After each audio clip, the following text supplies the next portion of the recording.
ओम नमः शिवाय। मित्रों, मैं आचार्य चंद्र प्रकाश परम कल्याण साधन यूट्यूब चैनल में आप सबका हार्दिक स्वागत करता हूं। तो आज का विषय हमारा ये है वीडियो का कि हम आपको बताएंगे इन नवरात्रों में सुबह सुबह यदि ये 5 संकेत मिलते हैं हमें, तो हमें समझ लेना चाहिए कि भगवान की कृपा हमारे ऊपर हो चुकी है, भगवान हमारे घर पर आ चुके हैं, माता हमारे घर में पधार चुकी हैं।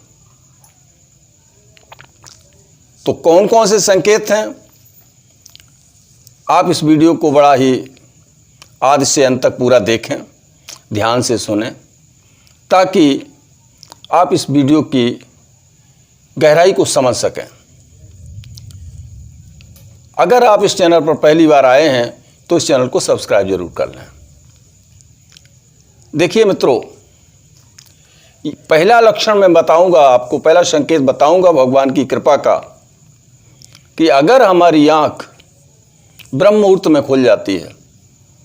ब्रह्म मुहूर्त का समय सूर्योदय से पूर्व 3 बजे से 5 बजे के बीच का माना जाता है। तो अगर उस समय हमारी आंख खुल जाती है तो ये भगवान की बहुत बड़ी कृपा है। बेशक हम 2 बजे सोए हों और फिर हमारी आंख 3 बजे खुल जाती है तो ये बहुत बड़ी कृपा है, क्योंकि ब्रह्म मुहूर्त के समय ब्रह्मांडी शक्तियां हमारे बहुत नज़दीक होती हैं, ब्रह्मांडी ऊर्जाएं हमारे बहुत समीप होती हैं।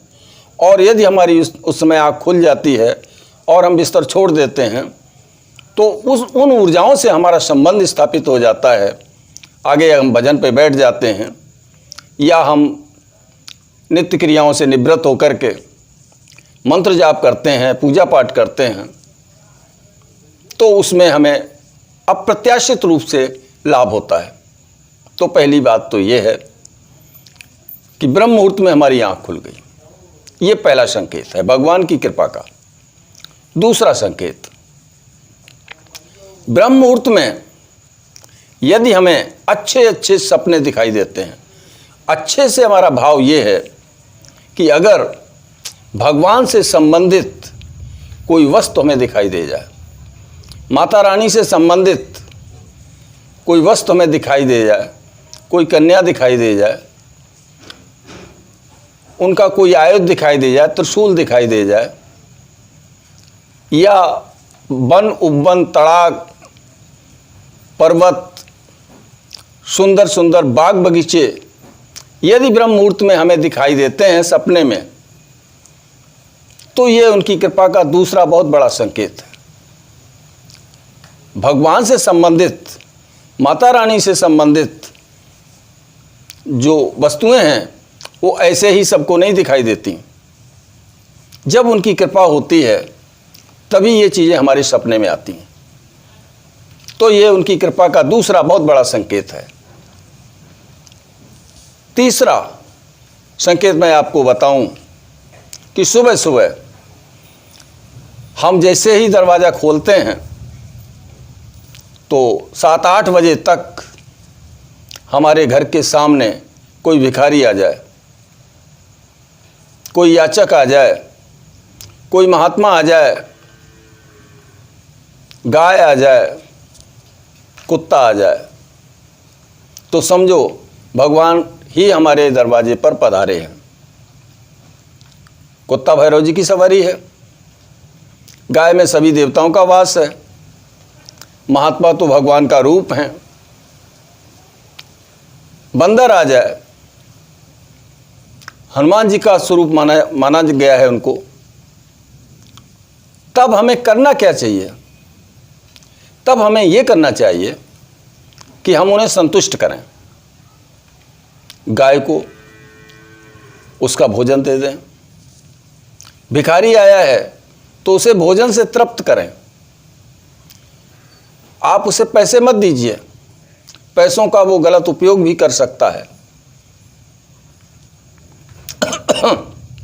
आप उसे क्या दें? आप उसे भोजन दें। यदि वो भोजन कर लेता है और तृप्त हो जाता है तो उसकी आत्मा से जो आशीर्वाद निकलेगा वो आपके बहुत बड़े से बड़े कष्ट को दूर कर सकता है, क्योंकि आत्मा से निकली हुई दुआ कभी बेकार नहीं जाती, कभी खाली नहीं जाती, और आत्मा से निकली हुई हाय भी अपना असर दिखाए बिना नहीं रहती। तो आप उसे भोजन द्वारा तृप्त करें। महात्मा आ जाए तो उसे भोजन द्वारा तृप्त करें, ठीक है। कुत्ता आ जाए तो उसे उस समय जरूर कुछ न कुछ खिलाएं, उसको दरवाजे से भूखा न जाने दें।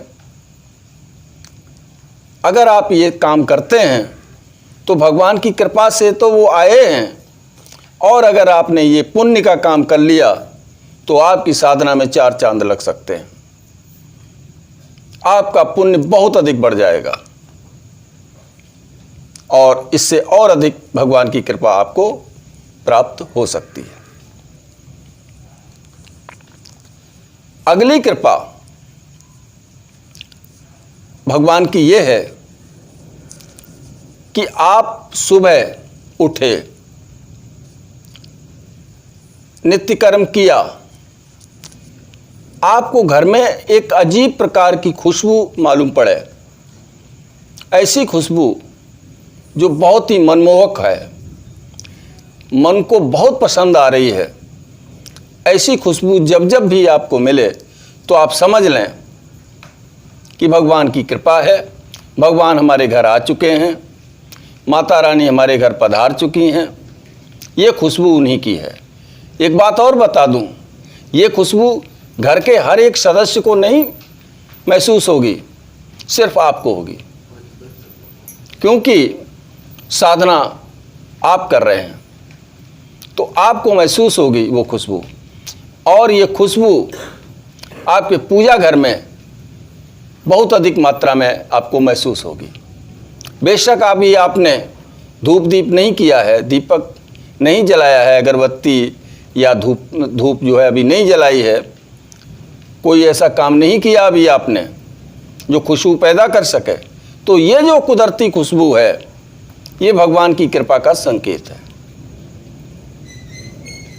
ठीक है। अगला पॉइंट, जब आप पूजा पे बैठ जाएं, जब आप अपनी पूजा पर बैठ जाएं तो उस समय भगवान को देखते ही पूजा के समय आपके शरीर में रोमांच हो उठे, आंखों से आंसू आ जाएं, मूर्ति से नज़र हटाते ना बने, शरीर के रोंगटे खड़े हो जाएं, कभी सर्दी अधिक महसूस हो या फिर गर्मी महसूस हो, दीपक में फूल बने, तो आप समझ जाइए कि भगवान की कृपा आपके ऊपर हो चुकी है। इन नवरात्रों में देवी माँ आपके पूजा घर पर पधार चुकी हैं। आप उनको लाख लाख धन्यवाद दीजिए और बड़े ही निष्ठा, विश्वास और श्रद्धा पूर्वक साधना में जुट जाइए। फिर देखिए कि उनकी कृपा आप पर किस रूप में होती है। जब भी आप फूल चढ़ाते हो ना भगवान पे, और फूल वहाँ मूर्ति पे ना चढ़ करके आपकी तरफ गिर जाए, हाथ से छूट जाए। चावल चढ़ाते हैं तो चावल कभी आपकी तरफ गिर जाए, दीपक जलाते समय लौ आपकी तरफ मुड़ जाए, तो आप समझ लेना कि ये भगवान आशीर्वाद दे रहे हैं आपको।